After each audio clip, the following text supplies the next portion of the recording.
ধন্যবাদ বন্ধুগণ। হেলাল হাফিজের ফেরিওয়ালা কবিতা থেকে কিয়দংশ পড়বার চেষ্টা করছি। কষ্ট নেবে কষ্ট, হরেক রকমের কষ্ট আছে। কষ্ট নেবে কষ্ট,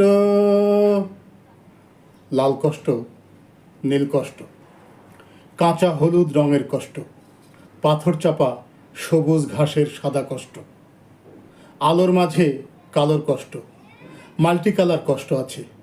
কষ্ট নেবে কষ্ট, ঘরের কষ্ট, পরের কষ্ট, পাখি এবং পাতার কষ্ট, দাঁড়ির কষ্ট, চোখের বুকের নখের কষ্ট।